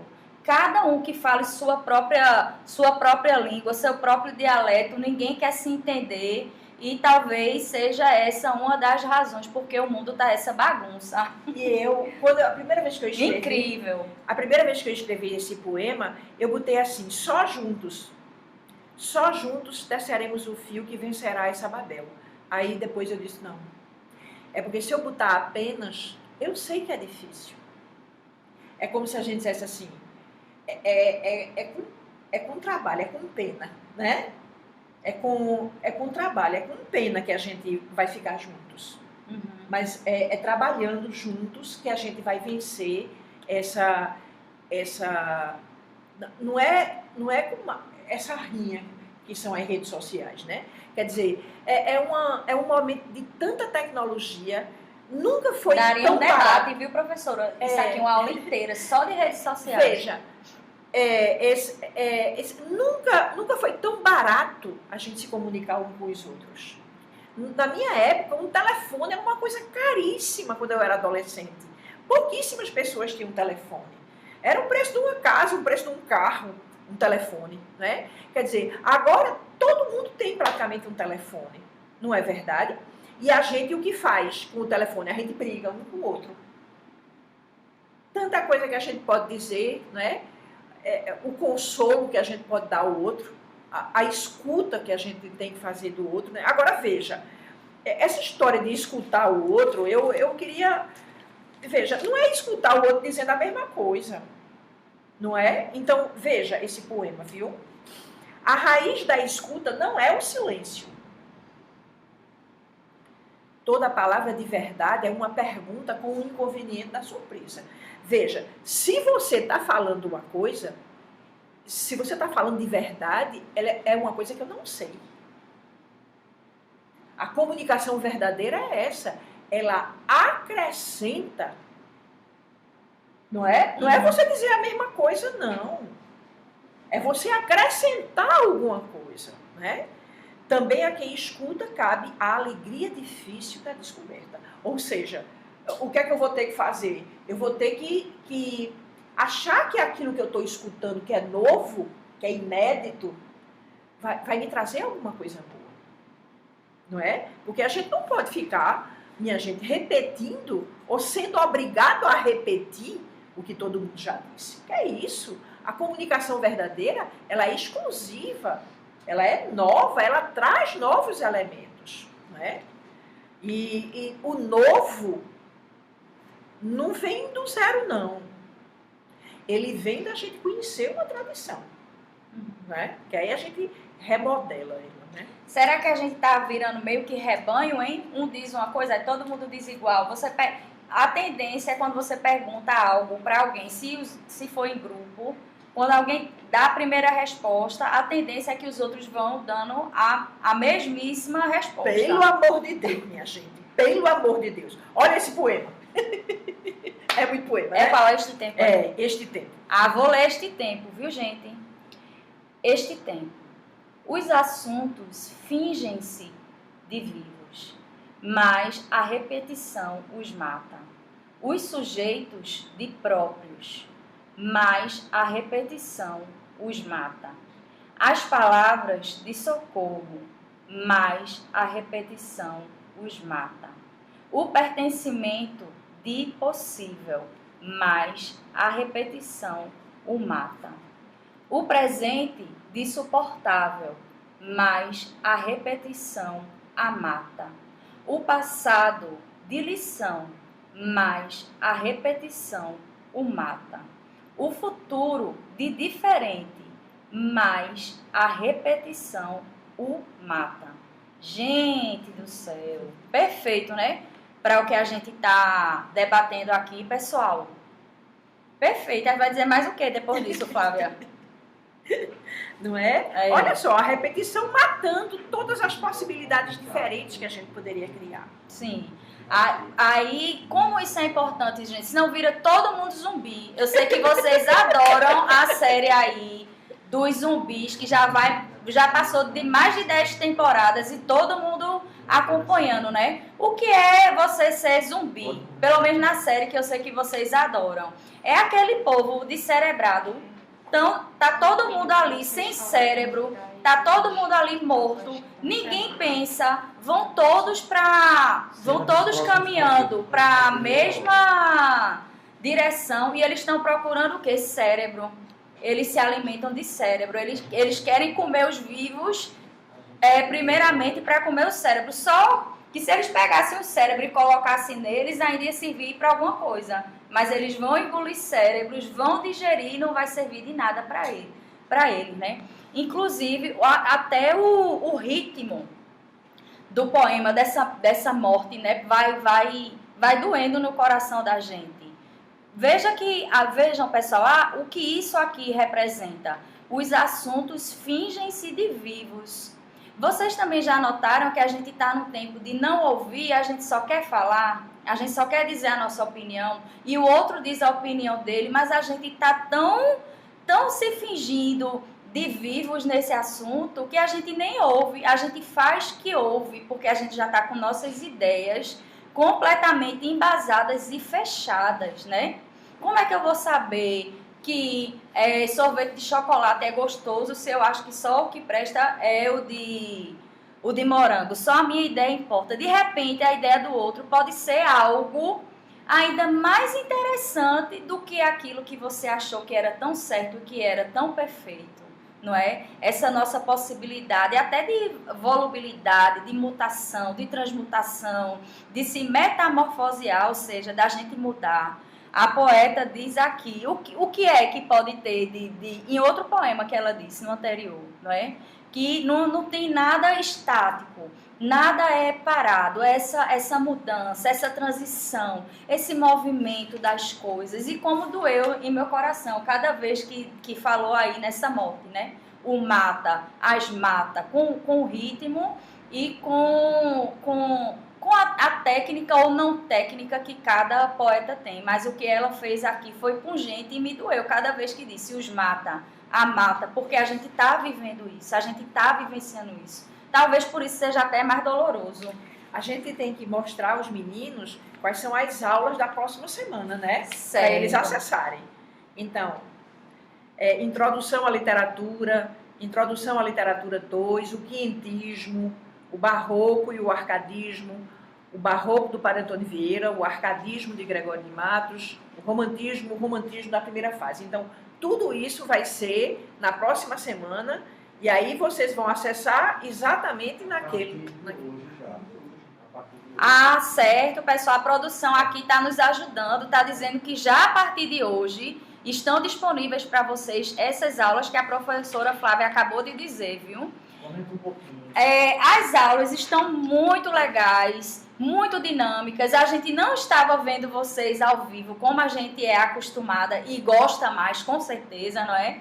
É de estar pertinho de vocês, mas nós temos certeza que é uma ferramenta muito bacana, que vocês vão poder ver várias vezes, né? Nós fazendo de conta que estávamos de frente a vocês, interagindo com vocês, fizemos com muito carinho, fizemos uma seleção dos autores assim, que vocês vão achar muito bacanas, se também vocês se propuserem, não é? A não ver as coisas na bolinha. Abram o coração, que de repente... Eu sei que vocês têm essa capacidade, porque eu vejo os alunos lendo aquele camalhaço de Harry Potter. Minha menina de 13 anos leu aquela coleção todinha. São 8 livros, não tem um que seja menos de 300 páginas. Então, por que isso aconteceu? Porque ela abriu o coração dela, que a princípio ela não gostava de literatura de fantasia, ela não gostava, mas ela se deu a oportunidade porque um amigo indicou e disse que era legal. Ela disse, eu não gosto de fantasia, eu só gosto de coisa que retrate a realidade. Veja a pedância dos 13 anos, né? A petulância. Eu não gosto desse tipo de literatura. E quando ela começou a ler, ela saiu da bolinha daquilo que ela achava que só aquilo era legal. Ela viu que era uma coisa maravilhosa e ela se apaixonou e leu a coleção inteira. E são livros, assim, super, super extensos, né? Então, abram o coração para Padre Antônio Vieira, ele é muito legal. Machado de Assis, eu quero dizer uma que coisa. eu achei chata a primeira vez que eu li. É assim, é porque a gente... eu acho que o professor, ele tem um papel importante nisso. Quem diz isso é um estudioso da literatura chamado Cláudio Cosson. Ele disse que a gente precisa ser letrado, né? Ele é especialista em letramento literário. Então, ele diz o seguinte, que ele estudou um grupo de pessoas que eram leitores dentro de uma biblioteca, era um grupo de terceira idade. E as pessoas, uma dizia um livro à outra, né? Provavelmente eles não sairiam desse circuito de best-seller, sabe? Sim. Porque tem uma facilidade, tem certos elementos que você reconhece. Um livro bom, assim, desses que a gente considera clássicos, ele é mais difícil.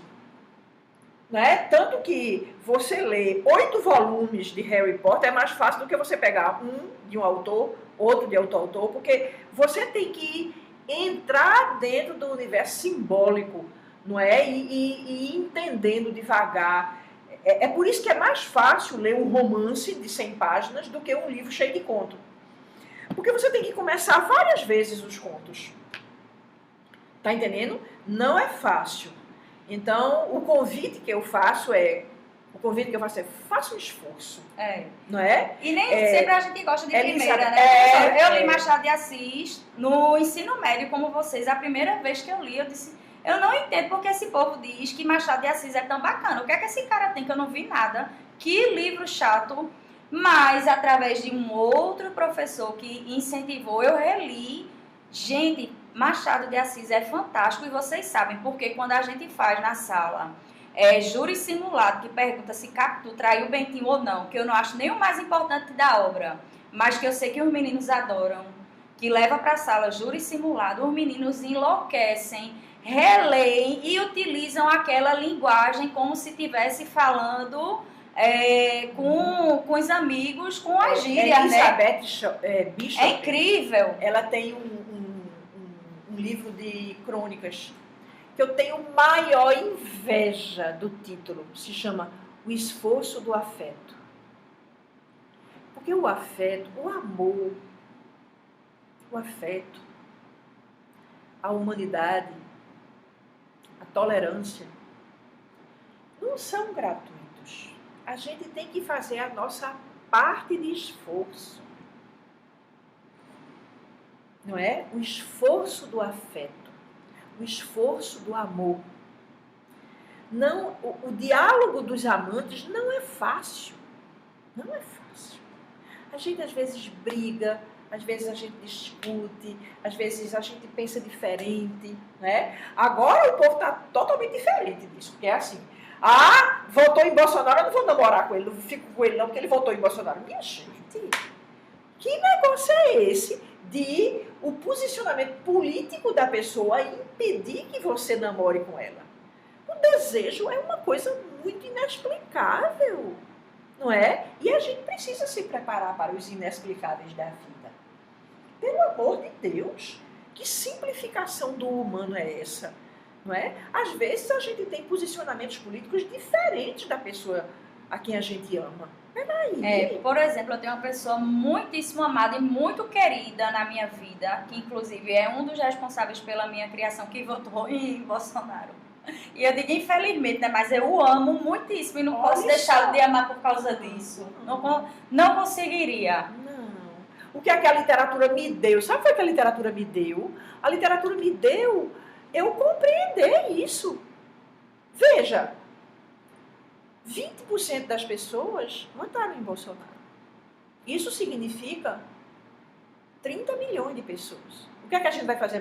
A mesma coisa que Hitler fez? A gente vai matar esse pessoal? Não, isso é a gente tem que dialogar com essas pessoas. A gente tem que aceitar o ponto de vista delas. Por quê? Porque nós somos assim. Nós somos diversos e plurais. E nós precisamos respeitar o outro naquilo que ele é diferente da gente.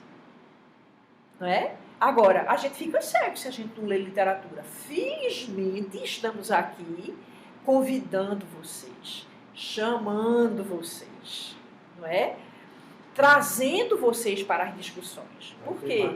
Porque a gente precisa conviver com quem é diferente da gente. Qual é o grande desafio do século XXI? É a gente viver na diversidade. No século XX, quando se perguntava qual era o sexo de uma pessoa, a pessoa dizia ou um ou outro. Mas agora não. E todas essas posições são legítimas, todas essas posições pedem legitimação, e a gente precisa criar uma sociedade que garanta o direito de todo mundo. Percebe? Então, sem literatura, isso fica muito difícil, porque as pessoas não conseguem compreender isso. Não é? As pessoas são diferentes, e o ser humano é assim. Quer dizer, eu acho que mais do que nunca estamos nos aproximando de nossa verdadeira essência, que é diversa. Cada um de nós é diferente do outro. Agora, tá aí uma coisa para que a literatura também serve, para poder a gente aprender que o outro é diferente e igual. Por quê? Porque eu sou capaz de me identificar com um homem afegão. Porque quando eu li O Caçador de Pipas, eu fiz exatamente isso. Eu me identifiquei com o narrador, que era um homem afegão. Ou seja, nós somos todos diferentes, mas há um tutano em nós que é humano. E se eu entendo que esse tutano o outro também tem, significa que ele precisa ser respeitado. Porque eu quero o meu tutano humano respeitado. Não é? Então, talvez, Contardo Caligares dizia isso, que a literatura tem uma mágica complementar. Ela não só ensina o que é diferente, como também ensina que nós somos, por dentro, iguais. Iguais e diferentes. Olha como é difícil. Tudo nosso é muito difícil e muito complexo. E a gente, nessas bolhas polarizadas, estamos transformando. E mais em bichinhos do que em seres humanos. A diversidade, não é, que a professora falou, e também o diálogo, né, gente? Se a gente ficar só na bolinha e só aceitar o que a gente acha que é certo, perder essa capacidade de diálogo, a gente vai perder muito, né? E para onde é que a gente vai caminhar desse jeito? Enquanto isso, deixa eu dizer mais uma vez que já tem aí embaixo a descrição do link para vocês acessarem o curso, certo? Que as aulas estão gravadinhas, disponíveis, aguardando vocês. A gente tem como monitorar isso, né? E aguardamos que vocês venham realmente em massa, que aproveitem. Inclusive, estamos às vésperas do Enem, não é? E vocês vão precisar muito desse material. Vejam, não deixem passar. Lembrando que a literatura, essas nossas aulas de literatura que já estão gravadas e disponíveis, não servem só para aquela parte da prova de Enem, de linguagem, de literatura especificamente. Vão ajudar vocês com as outras disciplinas, com história, que tem toda essa interligação e essa dialogicidade com as outras disciplinas, além do benefício que vai trazer para vocês humano, né, de crescimento. Eu acho que esse é a característica da literatura que mais me encanta, professora Flávia. Isso que ela traz para a gente de capacidade, de conhecimento, de olhar o diverso, que quem lê, gente, vê através dessa janelinha que nós temos do mundo, vê tão além, vê tão complexamente, vê tão diverso e diferente e múltiplo, que se vocês soubessem, que muitos sabem, eu sei, e que os colegas que vocês têm que ainda não sabem, vocês vão dizer, não é? E aproveite, chame aqui para a live da gente, que quem lê e quem aproveita mesmo da literatura tem um mundo mais rico, é um ser humano mais complexo. Eu digo tanto em sala de aula. Gente, não basta o boyzinho ou a boyzinha ser bonitinho, não. Imagina, você vai conversar sobre algum fato que ocorreu, a pessoa não sabe lhe dizer nada. Vai conversar sobre um texto, a pessoa não sabe lhe dizer nada. Vai falar da complexidade política, do que está acontecendo, da atualidade, de relacionamentos, e a pessoa não sabe lhe dizer, não sabe dialogar. Imagina que coisa triste, não é? Vocês são lindos, jovens, mas a gente tem que investir muito no conteúdo, porque a beleza vai passar e o conteúdo vai ficar. Então, aproveitem. Tem algum poema mais pra gente? O que a gente foi discutindo aqui, Flávia, foi tão bacana que a gente nem passou o resto dos slides, mas está tudo que o professor Antônio Cândido disse, a gente acabou abarcando até o final do artigo dele, né? Que é essa possibilidade e esse desejo que todos tenham acesso aos seus direitos, né? Inclusive o direito à literatura. A equipe está me dizendo que vocês também vão ter o material disponível para baixar, certo? Então, essa nossa necessidade de ficar repetindo para que você não esqueça de acessar ao nosso curso, tá bom? www.culturanordestina.com.br/semear. Vamos de poesia, gente? Eu queria recitar o último poema, em homenagem a todas as pessoas que morreram nessa pandemia. Eu digo no poema que o velório delas foi pelas palavras. Dentro do vídeo, na próxima semana teremos a próxima live na próxima sexta. Então, o poema se chama Despedida, né? Ele surgiu na minha cabeça quando eu vi aqueles caixões da Itália, sabe? Que ninguém estava velando. Aquilo me deixou tão mal, né? E eu quis, digamos assim, lavar essa dor de dentro de mim, e isso é uma das coisas para que a literatura serve, né? Então, antes de ler meu poema, porque na verdade isso é o final da aula, eu queria dizer assim a vocês que nós teremos 4 lives, tá certo? Ou seja, você pode... 4 ou 5. Isso. Porque, veja, aí vocês podem, sabe, guardar uma perguntinha da aula e perguntar a gente na live, né? E se você quiser fazer algum comentário, você pode trazer para esses encontros, tá certo? Então, nós teremos ainda, no mínimo, umas 3 lives, no mínimo, né? Ou seja, será um contato interessante que nós teremos, não é? Onde você pode comentar alguma coisa, não é? É um momento em que você também pode fazer uma pergunta para tirar alguma dúvida, né? E nós ficaremos, inclusive, muito felizes com esse contato, tá certo? Então, para terminar, eu gostaria de recitar o poema, veja, nesse sentido de fazer uma homenagem para essas pessoas, não é? No livro A Peste, Camus diz isso, né? Que quando a gente sobrevive a uma peste, a gente fica um pouco com essa sensação de que a gente teve um privilégio que ninguém sabe por quê, né? Eu sei por quê. É assim. É porque a gente ainda tem que contribuir. Então a gente tem que continuar fazendo força. O esforço do afeto. Despedida. Há tempos sem luto. Os mortos são tantos que perderam o que tem por último. As horas sagradas que os vivos lhes dão de despedida e o cálice de lágrimas. Mas os astros contam mentiras. O tempo não está guardado nos relógios, nem nos círculos mudos de suas órbitas. E mesmo agora, esta palavra é capaz de velar esses mortos, sem rosto. Afora que mais tarde guardará para sempre sua memória. Belíssimo. Viva a palavra.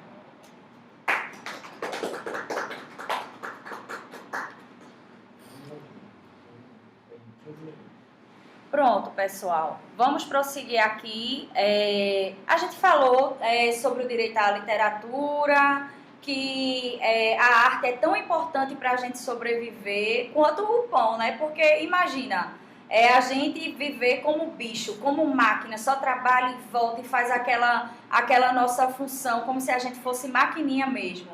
Sem usufruir da arte, sem ouvir uma música, sem ler um livro, sem imaginar, sem nada disso. A gente viu que era impossível viver dessa maneira, né? E finalizamos aqui com o poema da professora Flávia, que fez essa homenagem aos mortos que vieram por conta dessa pandemia que estamos ainda vivenciando, não é? Vamos continuar aqui nos nossos slides, vamos acompanhar. Enquanto isso, eu queria pedir aí a vocês a opinião de vocês. Vocês acham que literatura é um direito, que a literatura não é um direito? Será que estamos tendo acesso suficiente à literatura? Será que a literatura precisa ser vista só como uma matéria, alguma coisa que você tem que dar conta para o seu professor lhe dar uma nota e você passar, não é? Olha só, gente, Antônio Cândido ainda diz que a literatura é um equipamento intelectual e afetivo, a gente já discutiu bastante isso, né? Possibilidade de viver dialeticamente, não é? Os problemas. O que é dialeticamente? A gente vê um lado, vê o outro, a gente dialogar, eu dizer minha opinião, você diz sua opinião, eu digo meu ponto de vista, você diz o seu, não é? Eu não olho só para o meu lado, eu não só digo que isso é bom e isso é mal, que entre isso existe uma série de nuances, não é? E que a literatura não é uma experiência inofensiva. Eu acho que esse ponto a gente ainda não falou, não foi? Vamos falar sobre isso. A literatura não é uma experiência inofensiva. Será que após uma leitura de algo que mexeu com você, que tocou em você em algum ponto, que você se colocou no lugar daquele personagem, ou que a gente ouviu o poema da professora Flávia, que que as pessoas vão morrendo, os mata. Eu não saí.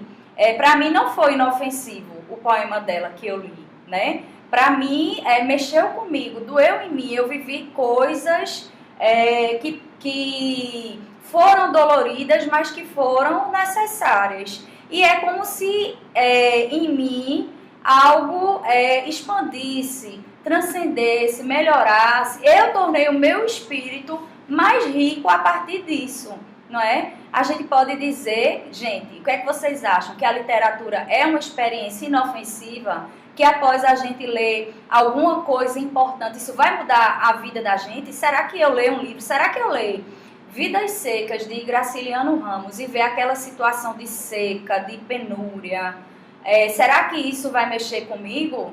Será que isso vai mudar a minha maneira de ver as pessoas? Será que após eu ler Conceição Evaristo, que trata muito o ponto de vista da pessoa negra, da situação que ela vive, será que eu vou sair dali a mesma pessoa? Será que após a minha leitura de Carlos Drummond de Andrade, quando ele diz, chega um tempo em que não se diz mais, meu Deus, tempo de absoluta depuração, tempo em que não se diz mais, meu amor, porque o amor resultou inútil, e os olhos não choram, e as mãos tecem apenas o rude trabalho, o coração está seco. Será que eu vou sair impune disso? Será que isso é inofensivo para mim? Diga aí, professora. Não. A gente não sai a mesma pessoa de uma experiência literária boa, de jeito nenhum, né? A gente se modifica, a gente modifica o nosso olhar, às vezes a gente não percebe isso, mas na verdade a gente modifica, né? É muito interessante a gente... há conflitos de geração, né? Às vezes você diz assim, meu Deus do céu, como é que meu pai pensa desse jeito e eu penso tão diferente dele, não é? Por quê? Porque você teve experiências diferentes. O mundo trouxe para você experiências diferentes, não é? Você experimentou coisas diferentes, você viu coisas diferentes, você conversou com seus amigos coisas diferentes, né? Eu costumo dizer muito aos meus alunos, não é? Os meus alunos, eles têm um acolhimento do gay muito interessante. E não foi a minha geração que ensinou isso a eles. Não é? Por quê? Eu também sinto isso. Muito perceptível, né? Não é? É muito perceptível. É uma diferença muito grande de uma geração para outra. Então, veja, por quê? Porque as discussões foram outras, as pautas foram outras, não é? As discussões correram noutra direção. Por quê? Porque nós somos seres que fazemos história, não é? Nós somos diferentes, nós queremos conhecer, né? Nós temos esse pecado original, né? Nós vamos atrás de coisas novas, de novos pensamentos, né? E é exatamente isso, né? Em todos nós precisamos fazer, em toda geração, precisamos fazer novos esforços de afeto, né? Então, eu acho que a literatura ajuda a gente, porque traz a vida para a gente ruminar, para a gente pensar nela, né? E para a gente ver. E para a gente...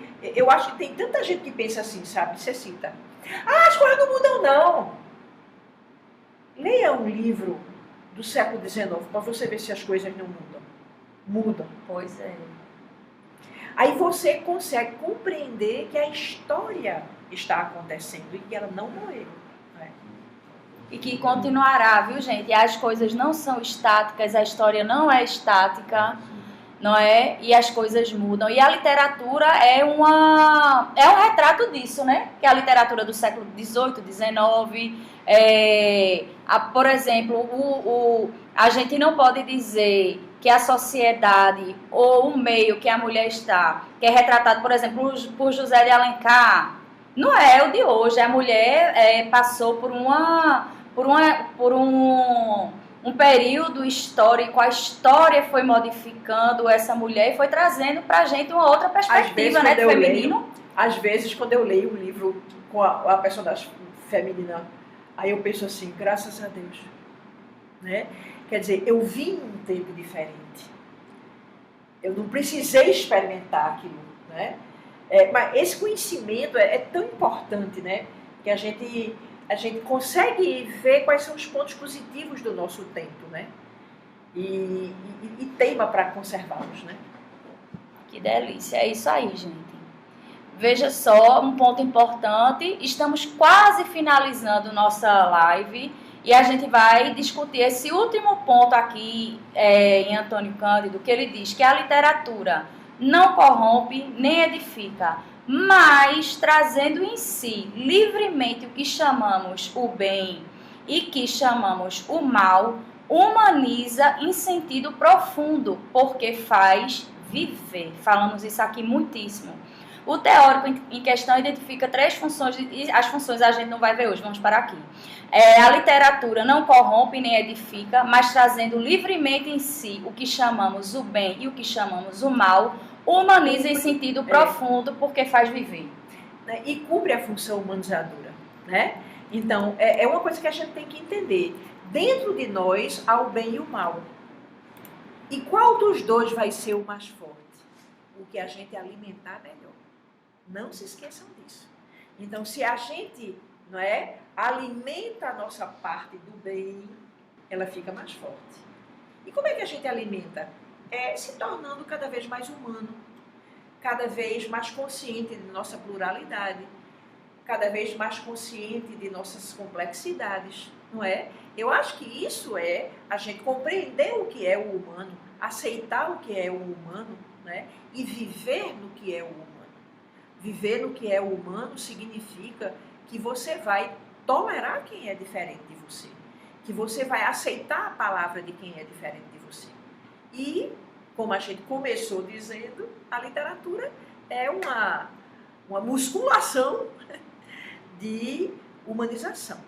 Não se esqueçam disso. Não é? E até a próxima live, né? Porque a gente vai se encontrar ainda. Tá certo? Certo, pessoal, um cheiro grande para todo mundo. Até a próxima live. Um cheiro para Enem Padre Nécio Rodrigues, para todas as EREMs e escolas, nossos agradecimentos, certo? Quer dizer alguma coisa, professora? Sempre nas sextas-feiras, viu, minha gente? A gente estará aqui nessas lives. Então, anotem. Se vocês quiserem dizer alguma coisa, digam, né? Na próxima live, tá certo? Vamos preparar para poder a gente se reencontrar na próxima sexta. Um cheiro para todo mundo.